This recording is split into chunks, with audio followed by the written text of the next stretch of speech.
Toy? Well, sometimes, it's obvious to you if something is wrong with your pet, but other times certain issues can be difficult to detect unless you know what to look for in your fur baby. Dr. Jerome Williams from Red Mountain Animal Clinic joins us this morning to explain. Good to see you, Dr. Williams. Good you got morning. your hands full once again. Yes, I do. He's such an active one. I've got to hold on to him. It was a little easier when we had our round set. You could sit down. But we'll try to get through this quickly. I know we're mainly focusing on urinary tract infections. And so how do you know if your pet has a UTI? It's one of those more common infections that we see in pets. One of the most common things that we see is continual or repeated squatting to urinate. The strain to go and not able to avoid.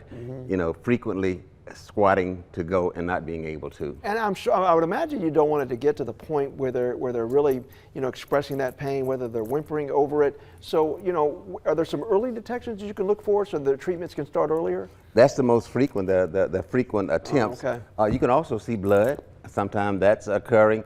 Licking the private area. Right. Licking back there constantly. A little too much, yeah. Too much, yeah. Yes. They're going to do a little bit of that's part of the grooming Sure. process. But if it's a frequent process of doing that, then you probably have something going on and you need to investigate. All right, let's talk about initial treatments. Would they need to come in, or could there be some things they can buy over the counter? They need to come in because we don't know what's causing it.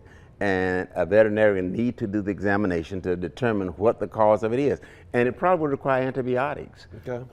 In some cases, there may be something like bladder stones, there may be some type of tumor there, but those are the kind of things that a veterinarian would need to examine to see what the best treatment is. Generally, if it's not a severe case, how long would it normally take after taking the antibiotics that it would start to recover and you start to see a difference? Oh, 3 to 5 days you should see some results, and 5 to 7 days you should run the course of treatment. And treatment is usually successful. If you have a course of treatment and it's not successful, the veterinarian might need to do a culture and sensitivity so they can identify the exact organism that's there and the best antibiotic for it. All right, some good information there. And Dr. Williams, we always do appreciate it. Thank you so much. Always good to be here. All right, JJ's next.